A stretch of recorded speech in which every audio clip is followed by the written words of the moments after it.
Bonjour, bonjour mes chers amis.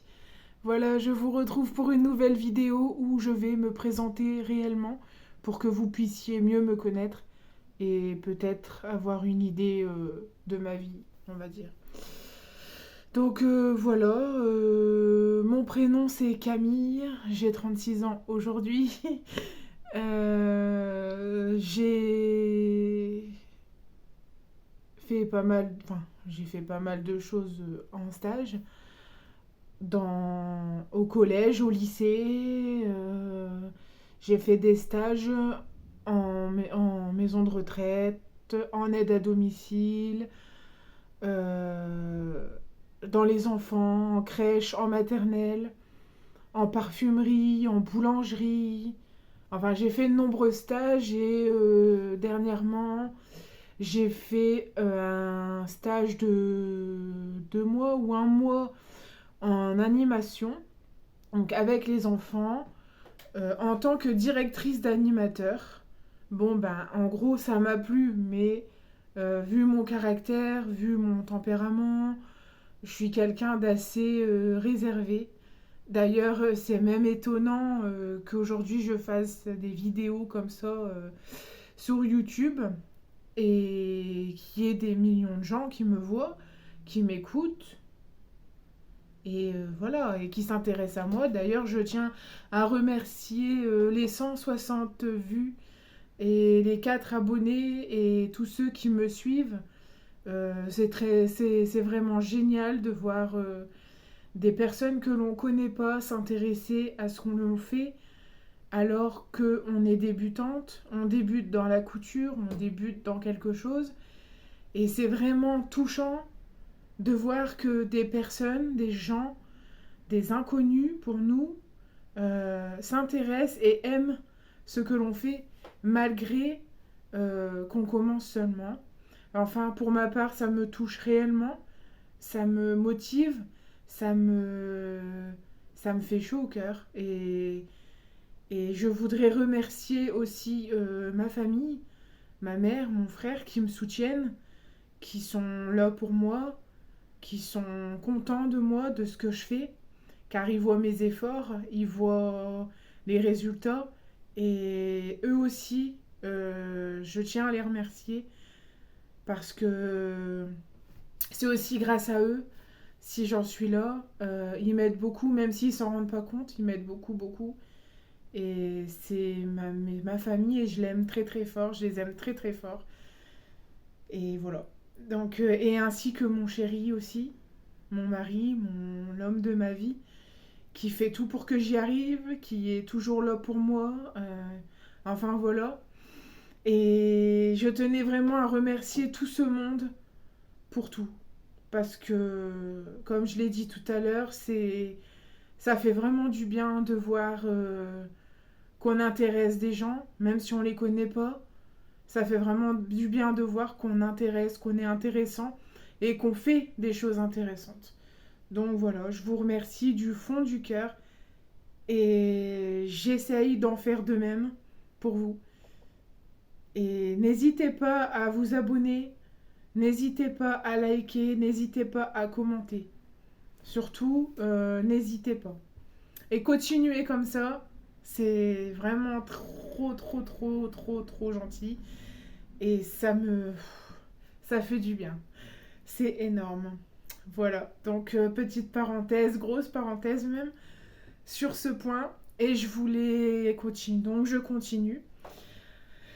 Et donc voilà, l'animation, j'aimais bien, mais je ne me voyais pas directrice d'animateur. Animatrice peut-être, mais pas directrice. Enfin voilà, j'ai tout compte fait, j'ai dit bah je vais choisir autre chose. Du coup, je suis revenue à mon premier métier, donc les enfants, le domaine des enfants, donc maternelle, crèche. Et j'ai essayé de trouver un stage, mais aujourd'hui, les stages, c'est soit pour les apprentis, soit pour les gens qui ont le permis ou les écoliers, enfin ceux qui sont au collège, au lycée, voilà. Donc moi qui suis au chômage, j'ai pas trouvé de stage. Donc j'ai laissé tomber et il s'avère que grâce au confinement en 2020, je me suis découverte une autre passion, en sachant que la première passion, c'est tout ce qui est sur l'Égypte ancienne, donc Toutankhamon, tout ça, les pyramides, les momies, enfin, etc., etc. Et j'ai découvert une deuxième passion, qui celle-là est vraiment une passion, parce que j'aime faire ça. Donc c'est la couture, vous l'aurez deviné. Et j'aime vraiment faire ça. C'est énorme, comme j'y ai pris goût, comme j'ai envie d'avancer là-dedans, vraiment. J'ai envie d'en faire mon métier, j'ai envie de trouver une formation et d'avancer, d'apprendre, et plus encore. Et donc, durant ce confinement, un jour, on pouvait pas sortir, on pouvait voir personne, je m'ennuyais. La télé, c'est bien, mais au bout d'un moment, il y en a ras-le-bol. Donc, je me suis mise à prendre des vieux pantalons que je ne mettais plus. Et je me suis mise à faire des pochettes de téléphone. À la main, comme ça, sans patron. Comme ça. J'ai pris les mesures de mon téléphone. J'ai pris soin de respecter les marges de couture. Et j'ai fait des pochettes de téléphone. Je vais vous les montrer. Donc il y a celle-ci. Donc celle-ci, je vous l'avais déjà montrée. Hein, c'est celle en jean avec le petit cordon ici que vous pouvez attacher au bouton qui est derrière pour pas qu'il vous gêne, pour pas que vous soyez embêté. Et ensuite, bah, vous pouvez, voilà. Donc là, vous avez une petite poche pour ranger, comme j'ai dit, hein, une puce, une carte SIM, quelque chose, quoi, un petit, voilà. Le petit crochet pour ouvrir le téléphone, mais bon, c'est ouvert, hein, c'est pas prudent. Et ici, vous mettez votre téléphone, et puis là, j'ai fait des petites franges avec une aiguille.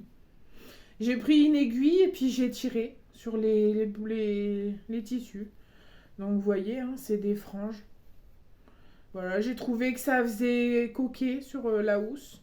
Ça la rendait coquette. Et puis j'ai mis des brillants. J'ai mis un bouton qui est original. Vous voyez, voilà, c'est un bouton, c'est de la décoration. Donc voilà, voilà, ma pochette. Donc voici pour la première que je vous avais déjà montrée. La seconde, ça c'est avec un débardeur que je mettais plus. Donc vous voyez, j'ai mis de la dentelle. J'ai mis une petite poche ici encore.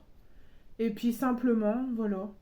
Elle s'ouvre par là et de la dentelle bleue comme ça.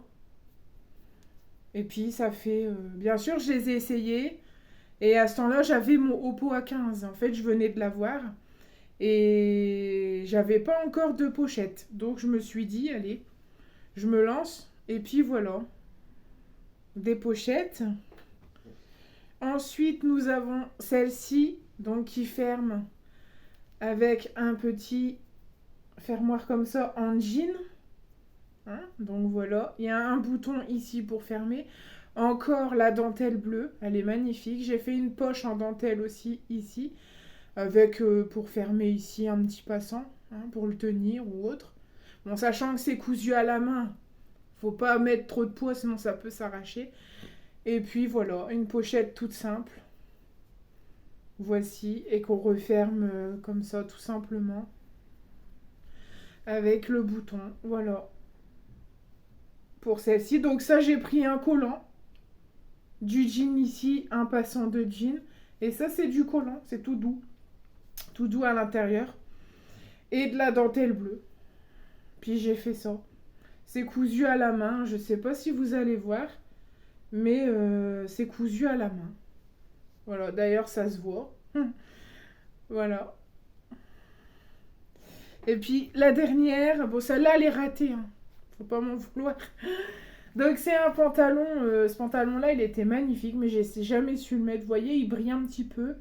C'est un pantalon, un jean, hein, tout lisse, brillant. Bon ben voilà, je me suis amusée, j'ai mis ça. Ça venait d'un pull, que j'adorais ce pull. Et j'ai mis une dentelle ici en haut comme ça.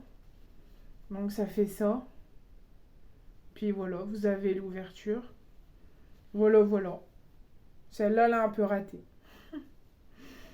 Voilà pour mes pochettes de téléphone. Donc si vous aimez, vous pouvez mettre un like, un pouce bleu, vous pouvez commenter. Et j'en referai certainement à la machine à coudre quand j'aurai fini mes projets en route. Voilà, donc pour ça c'est bon. Qu'est-ce que je pourrais vous dire Et donc je tiens à... Donc voilà, ma passion pour la couture vient de là, de ces fameuses pochettes téléphone que j'ai fait à la main. Ça m'a pris, j'ai aimé faire ça, je vous avoue, ça m'a passé le temps. Et puis pendant qu'on coud, on pense plus à rien d'autre. Donc c'est top, c'est génial. Et donc une machine à coudre, bah, j'en ai toujours voulu une. Je sais que ma mère, je lui disais souvent, je voudrais une machine à coudre, je voudrais une machine à coudre. Et puis il y a 1 an et demi, et ben, j'ai eu ma machine à coudre par mon père pour mon anniversaire. Et je le remercie encore parce qu'il m'a offert un bijou de machine à coudre. C'est la Brother CS10S. Bon, bah, elle va très bien. 40 points, elle va très très bien. J'arrive à surfiler avec, j'arrive à surjeter avec. Enfin, je maîtrise 5 points sur 40 ou 6 sur 40, donc c'est déjà pas mal. Pied, j'en maîtrise 2. Donc le pied standard et le pied pour les surjets et le surfilage. Et ça me va très bien. Et c'est un bijou, comme je vous ai dit. Donc voilà, j'ai eu cette machine-là. Au début, j'avais pas encore mon atelier, mon coin atelier couture. J'avais eu le meuble là derrière déjà. Donc en fait, c'est un vieux meuble, c'est un ancien meuble de cuisine. Le bas était foutu et j'ai gardé le haut pour moi ranger mon matériel et mes récupérations, enfin tout ça. Et donc au début, j'avais pas le bureau qui est ici, j'avais pas. Euh, J'avais pas également les colonnes, j'avais la machine à coudre, ma boîte à fil main et quelques bobines qu'on m'avait achetées et données quand j'ai eu la machine à coudre. Et le reste, je l'ai acheté au fur et à mesure du temps, des mois. Et donc au début, ben, je m'amusais à faire la navette avec la machine à coudre chambre-salon qui est juste à côté, le salon. Et je cousais sur mon bureau où il y a mon ordinateur. Et au bout d'un moment, bon bah ça va bien quelques temps, mais après on en a vite marre. Donc j'ai dit à mon mari, il y a pas, il faut que je trouve un moyen de faire un bureau ou carrément acheter un bureau. Donc au début on a regardé, machin. Je dis non, enfin c'est cher quand même les bureaux. Donc j'ai dit, oh bah des tréteaux, 2 tréteaux, voilà, une planche que j'ai trouvée. Au début j'avais mis le verre qui est là derrière. Ça vient de mon ancienne table de salon qui s'est écroulée un jour, un matin. On ne sait pas pourquoi. Donc j'avais mis ça au début sur ma colonne et sur un grand tabouret de bar. Bon bah c'était bof quoi, donc je mettais jamais la machine dessus parce que j'avais peur. Au début j'avais mis ça ici, donc là, où il y a l'étagère, hein, et donc le meuble. Et bon, je n'osais pas coudre dessus, je vous avoue, hein. Donc je cousais pas vraiment. Je faisais très attention. Et un jour, j'ai trouvé la planche que vous avez vue de mon bureau, en bas. Super la planche. Franchement, elle est belle. Et j'ai dit, mais ça c'est impeccable. Épaisse, grande, belle, moi j'adore. Et puis voilà comment est venu. Je me suis ensuite acheté 2 tréteaux. J'ai posé dessus. Et puis voilà. Au début, pareil, c'était encore où il y a l'étagère. Mais un jour, je me suis pris le tréteau dans la cuisse et j'ai eu mal. Ça m'a fait mal. Et j'ai dit, non, non. J'ai dit à mon mari, même mon mari me l'a dit, il faut changer. Donc la seule place que j'avais, c'était là où c'est actuellement. Donc je dis à mon mari, tout en rigolant, je lui dis, bah écoute, faudra enlever l'armoire. Donc pour l'enlever, cette armoire-là, il fallait la démonter. Mais le problème, c'est que pour la remonter, il faut être 3. Enfin bref. Euh, Bah, l'armoire, grande surprise, hein. Vous pouvez plus la remonter, elle était fichue. Donc on l'a retirée, j'ai tout nettoyé, c'était l'horreur, l'humidité, enfin, ça sentait mauvais. Et voilà, j'ai fait mon coin couture, j'ai ragrandi mon coin couture. Aujourd'hui, il prend la moitié de la chambre. Vous avez vu. Mais bon, mon mari me dit rien parce qu'il sait et il fait tout pour que j'y arrive. Donc c'est génial. Voilà, donc je vais arrêter un petit peu de parler et je vais vous montrer comment je m'organise pour faire mes patrons, mes croquis, mes... Voilà. Donc je vais commencer par vous montrer ce cahier-là. Il est tout doux, il est tout doux, tout doux. Donc ça c'est mon cahier où je note pardon, le nom de mes points et la taille de mes points. Parce que on oublie. Il y a tellement de mesures à prendre. Voilà. Donc voilà. Bon bah j'ai marqué mesures, mais les mesures n'y sont pas. Il va falloir que je rectifie. Donc voilà, notes, mémo. En fait, c'est un cahier pour mes notes, mes mémos. Voilà. Donc je procède comme ça. Donc j'ai fait des sacs de lavande. Ah, j'aurais pu vous les montrer, mais c'est déjà.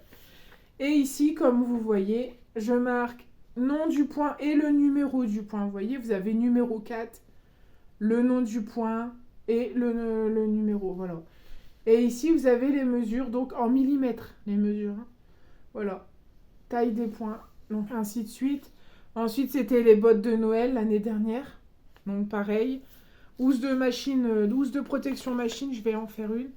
Là, c'est le panier en jean, donc même procédé. Sauf que là, pour les carrés du panier, je n'avais pas de mesure. J'ai fait des carrés au hasard. Et ça a très bien marché. Donc voilà, sac à main, sac à main en jean. Même procédé. Voilà. Et là, bah, mon petit coussin patchwork que j'avais fait pour le bébé. Donc voilà comment je procède. Et c'est très utile parce que quand je me souviens plus d'un point, je regarde là et c'est bon. Donc pour faire mes patrons moi-même, parce que j'ai pas encore l'occasion de trouver des patrons sur internet, parce que mon PC est très très très très très lent et je vais mettre 2 heures pour trouver un patron. Donc en attendant de refaire ça ou d'avoir ma tablette, hein, parce que d'une tablette on peut très bien imprimer, et ben je fais mes patrons moi-même. Donc je note tout, je dessine et je note tout là-dedans. Voilà, dans ce grand cahier qui est ici. Donc pour ça, voilà. Donc j'ai fait une présentation ici, couture. Croquis pour réaliser les patrons de couture, légende P1 patron. Parce que tous mes patrons ont un nom. P1, P2, P3, P4 et jusqu'à P8. Donc j'ai noté une légende pour dire que P1 c'est patron numéro 1. Alors...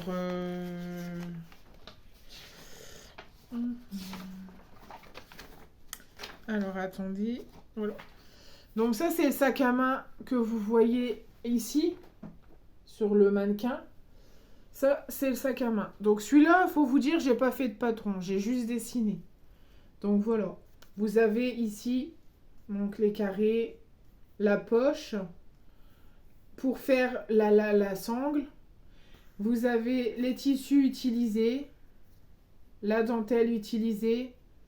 Et ici, tout ce qu'il faut en matériel. Je vous avoue, j'ai pas fait le même procédé partout. Donc voilà. Donc si vous avez le nom, alors ici, et le matériel nécessaire. Voilà. Donc en haut, c'est quoi? Matière utilisée. Voilà. Matière utilisée, il y a jean, dentelle blanche et tissu à motif. Le tissu à motif, il est là. J'en ai plus de celui-là. Le jean et la dentelle et le tissu, bah ça c'était pour faire la doublure à l'intérieur. Et ça c'est l'extérieur. Voilà. Donc ici vous avez les croquis. Voilà. Voilà. Donc pour le sac, donc je m'organise comme ça avec les mesures, le nom de chaque dessin. Voilà. Donc ici vous avez le sac de lavande, tissu utilisé. Voilà les mesures un peu partout là. Et puis là, c'était pour mettre la petite dentelle que j'ai mis dessus. Donc voilà.